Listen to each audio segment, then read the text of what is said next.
Hey everyone, and welcome back. We're diving deep into Grant Sabatier's financial freedom. Oh, yeah. This one really flips the script on early retirement. It does. Okay, so right away he throws out this idea of your number, Right. the magic amount of money you need to reach financial freedom. Mm-hmm. But I have to admit, when I first crunched the number, I was like, whoa, no way, that's impossible. Yeah, that's a pretty common reaction. Is it? But Sabatier actually says it might be less than you think, especially if you start early. He really challenges that whole idea of work till you're 65 thing. Right. He's all about designing a life where, work is optional. Okay, but how does that challenge the classic retirement advice? Well, he tackles this head on Okay. with the famous Trinity study Oh, yeah. that so many financial planners use, Yeah. that suggests having 25 times your annual expenses saved Right. to retire comfortably. Mm-hmm. But Sabatier argues that approach, while it's helpful, it might be too simplistic. Oh, really? For those aiming to retire early.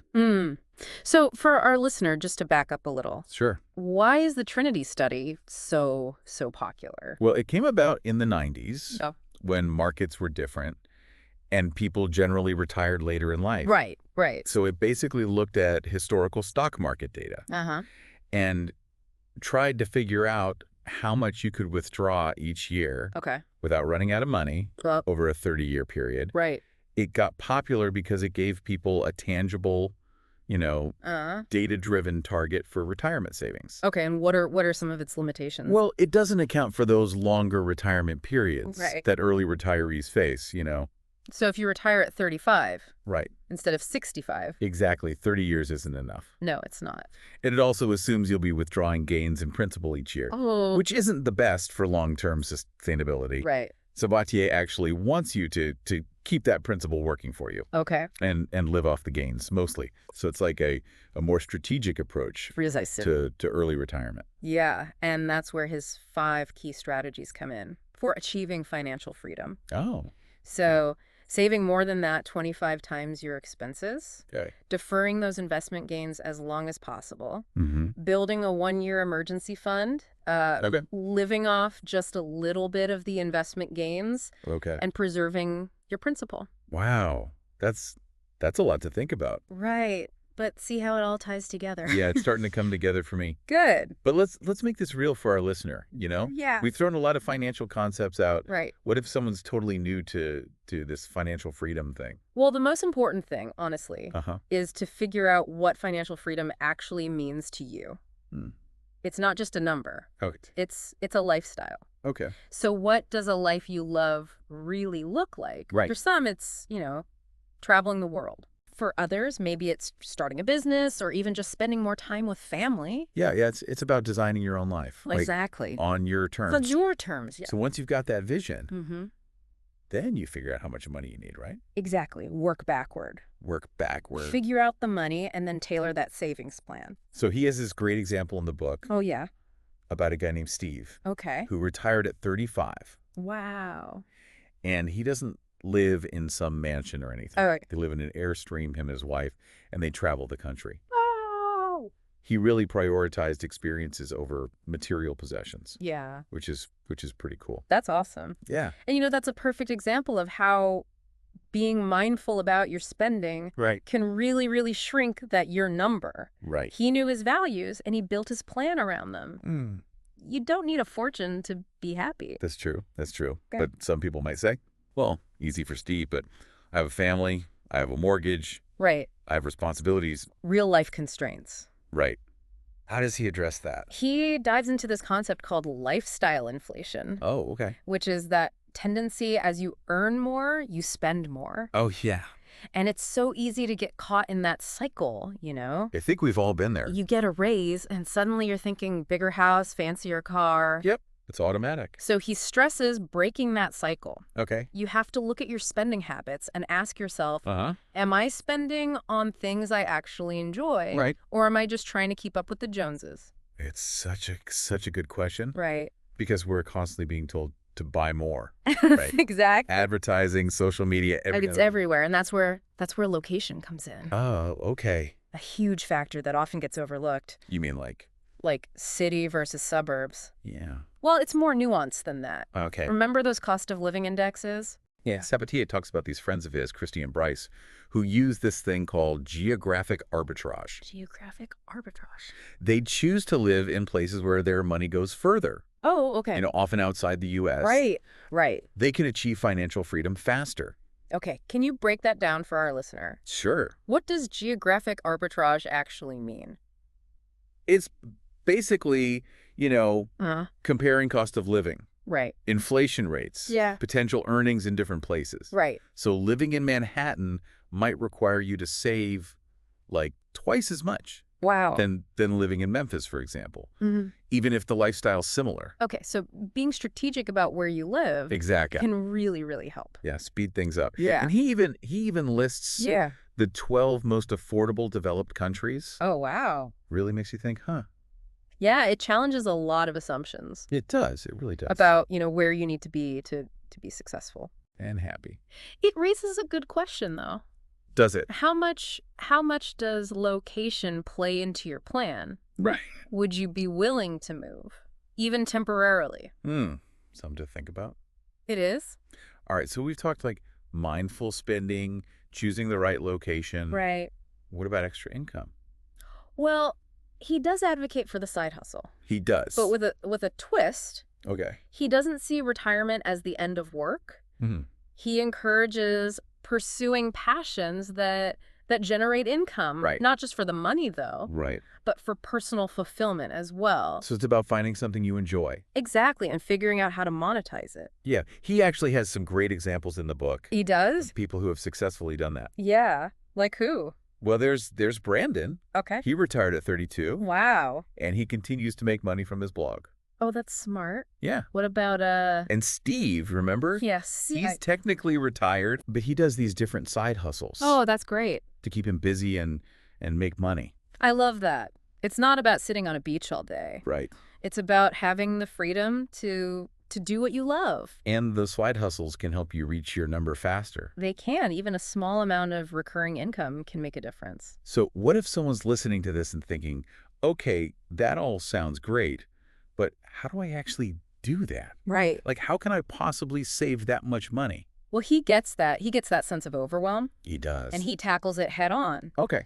The key is to break down your number into smaller chunks, Okay. even daily savings goals. Oh, interesting. So instead of looking at a huge, scary number, you focus on saving like $10 a day. Right, or $50 a week or something. Exactly. It's about changing your perspective. Okay. Those little consistent efforts can add up over time. He even has a chart in the book Oh, does he? that shows how that works, the compounding, the snowball effect. That's great. And that's actually where we'll pick things up in the next part of our deep dive. Awesome. We'll explore those strategies for reducing expenses Perfect. and amplifying your savings, really proving that Mm-hmm. financial freedom is within reach for anyone.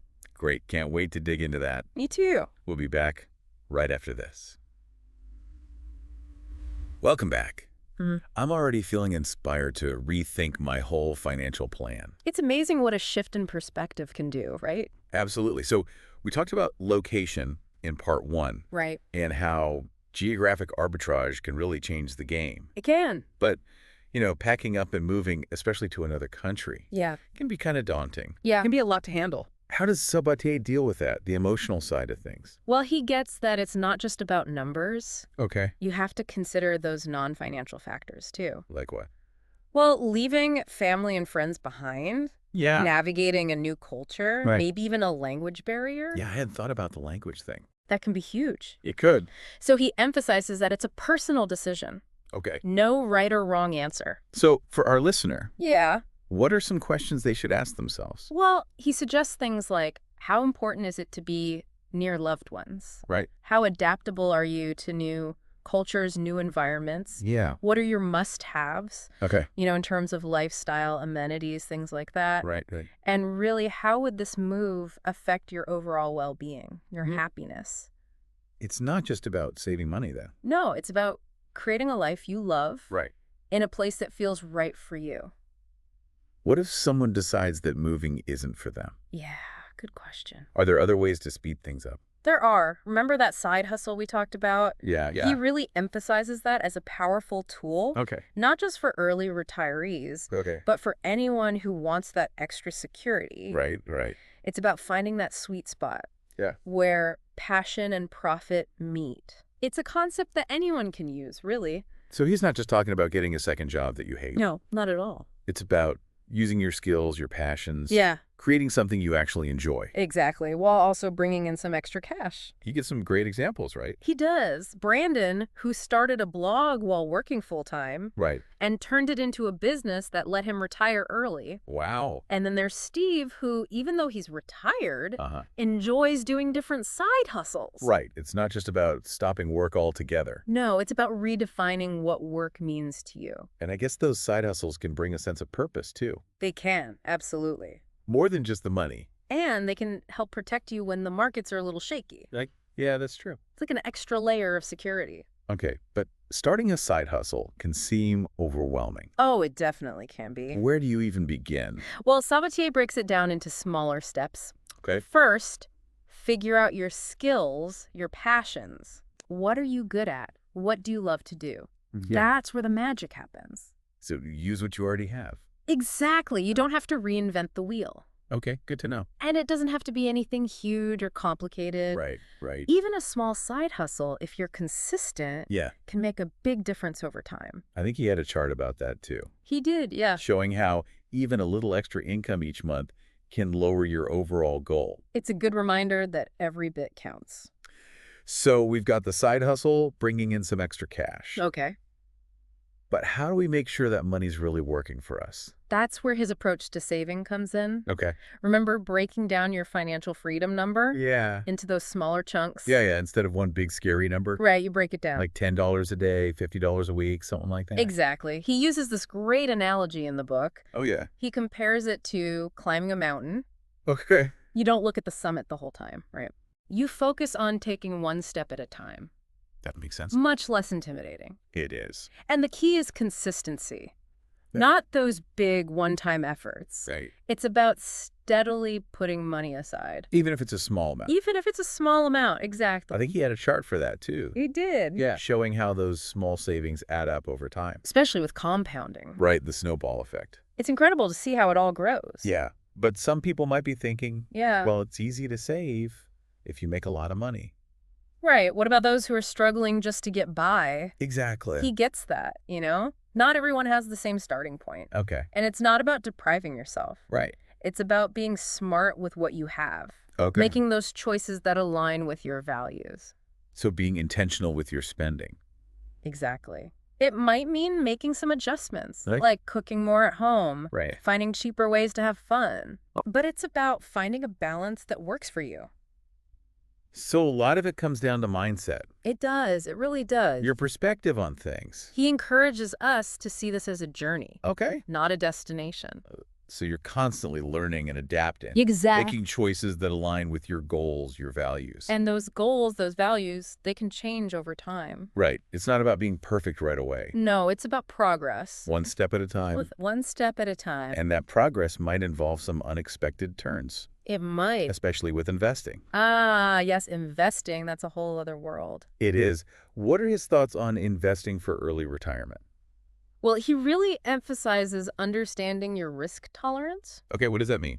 Basically, how comfortable are you with the market going up and down? Okay, so if you're someone who freaks out Right. when the market dips, You might want a more conservative approach. okay, and if you're more comfortable with risk, Maybe you can invest in those more volatile things.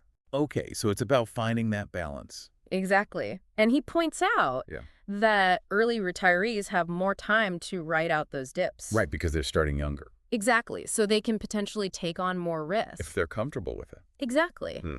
But it's all about finding what works for you. Okay, what else does he say about investing? Well, he's big on diversification. Okay, Wow. Not putting all your eggs in one basket. right, spread it out. Exactly. Stocks, bonds, real estate, maybe even some alternative investments. So that if one thing goes down, it doesn't tank your whole portfolio. Exactly. It's like a safety net. Yeah, that makes sense. And he also says to stay informed Okay, about what's happening in the markets right. and adjust your strategy as needed. So even in early retirement, Yeah, you still need to pay attention to your investments. absolutely. It's about actively managing your money Okay. and making smart choices And maybe even getting some expert help. if you need it. Yeah. Wow. Okay, we've covered a lot of ground here. We have, haven't we? From the challenges of moving to Yeah. the power of those side hustles, Uh-huh. the importance of saving consistently. And the nuances of investing. It really all comes together, doesn't It it? does. It paints a complete picture of what financial freedom really means. And in part 3, we'll get even more practical. We will. We'll Okay. dive into those specific tips for reducing expenses. And turbocharging your savings. Exactly. Stay tuned. Welcome back to our Financial Freedom Deep Dive. We're ready to get practical. Yeah, let's do it. We've talked big picture, but now it's, Yeah. time for action. Actionable steps to trim expenses, boost those savings. Exactly. And Sabatier is big on, Yeah. not just cutting back, but aligning your spending Right. with your values. Okay, so making conscious choices. Yes. Choices that support your goals. Without, sacrificing your quality of life. Exactly. A lot of people get stuck there thinking, Would it? yeah, they think financial freedom means living like a monk. Right. But Sabatier proves it doesn't have to be like that. Yeah, he actually talks about the psychological side of early retirement, too. Oh, right, right. It's a big life change. It is. How do you deal with, Yeah. boredom, isolation, maybe even losing your identity? That's such a good point. And he doesn't shy away from that. Does he? No, he acknowledges those challenges. Okay. Says early retirement can feel empty, purposeless. If you're not prepared. You haven't prepared, right? So it's not just about the money. No, it's about having a plan. For how you'll spend your time. Exactly. What are you going to do? How are you going to find that fulfillment outside of work? He talks about exploring passions, new hobbies, Okay. volunteering, maybe even part-time work. If it interests you. If it interests you, yeah. There's that woman in the book I remember. Oh, yeah. She retired early and started a community garden. Oh, that's awesome. Yeah. Gave her purpose, connection. And fresh produce. Right. It's about creating a meaningful life. Exactly, regardless of work. And those activities don't have to be expensive. No, not at all. In fact, he's all about optimizing spending, Okay. especially in those areas that, tend to drain our accounts. Those sneaky expensive. Exactly. Lifestyle creep, he calls it. Oh, right. And it can really sabotage your plans. Yeah. So how do we avoid that? Scrutinize those habits. Okay. Find areas where you can cut back without feeling deprived. So he breaks it down into The big three: housing, housing, transportation, and food. food. Yep, the biggest expenses for most people. Yeah. For housing, he suggests. Downsizing, maybe house hacking, or even relocating. Right. But for a lot of people, Yeah, housing is more than just, an expense. Yeah. It's about feeling settled. Security. Yeah. How does he deal with that? He gets it. It's tough to let go of a home, Right. practically and emotionally. Yeah. So weigh the pros and cons. Oh. See if the financial benefits outweigh the emotional costs. Again, finding that balance between responsibility and well-being, And it doesn't have to be all or nothing. doesn't it? No, you could optimize your current situation. Oh, okay. Rent out a room, refinance your mortgage, Yeah. Yeah. Good tips. lower those monthly payments. Okay. What about transportation? He's a fan of ditching the car. Ditching the car. Yeah, as much as possible. But that's not always realistic. He knows that car dependence is a real issue. Yeah, especially depending on where you live. But he says to explore the alternatives: Like what? biking, walking, public transport, carpooling. Even be mindful of your choices, For the environment and for your wallet. Exactly. And those small changes can add up. Okay. Even a few less car trips a week. Yep. You'll save on gas, maintenance, parking. It all adds up. It does. And then there's food. Oh, yeah, food. Another big one. Big one. Where it's easy to overspend. He loves cooking at home. Does he? Yeah, and planning meals in advance. Okay. It's not just about saving money, though. Okay. It's about being aware of what you're eating. Right. Being healthier. Exactly. I know. I get those takeout cravings. Yeah, we all do. Especially when I'm tired or busy. He says to find a system that works for you. Meal prepping on weekends. Right. Maybe a rotating menu. Fun. Or even one of those meal planning apps. Good tips. Find a strategy that fits your life. And he doesn't say you can't ever eat out. No, just set a budget for it. Okay. Be strategic with your choices. No balance, right. Balance, exactly. Okay, so housing, transportation, food. A big three. Where else can we find savings? Well, he says to look at those subscriptions. Oh, okay. memberships, all those streaming services. Right. Are you really using that, Jim? It's so easy to sign up for things and forget about them. It is, and those monthly charges add up. Yeah, they do. So he suggests go through those bank statements, Oh, see what you're actually paying for, right. and maybe you can negotiate a lower rate. Be a savvy consumer. Exactly. Every little bit helps. So, we've covered so much in this deep dive. We have big picture to, like, the nitty-gritty. Yeah, the mindset, the practical strategies. I think the biggest takeaway is financial freedom. Yeah. It's not just for the wealthy or the lucky. Right. It's a choice. A choice you can make right now. Exactly. Take control of your finances. Yeah. Make those mindful decisions. Design a life you actually want. Early retirement, a business, just more security and peace of mind. He gives you the roadmap. But you have to take those first steps. It's about progress, not perfection. One step at a time. One small choice at a time. That's how you build that foundation. For a financially free future. Exactly. So what's one small change you can make today? To get closer to your number. That's something to think about. It is. Thanks for joining us, everyone. It's been a pleasure. Hope you found this deep dive valuable. We did. Keep learning, keep growing, and keep striving. Towards that life you love. Until next time, keep diving deeper.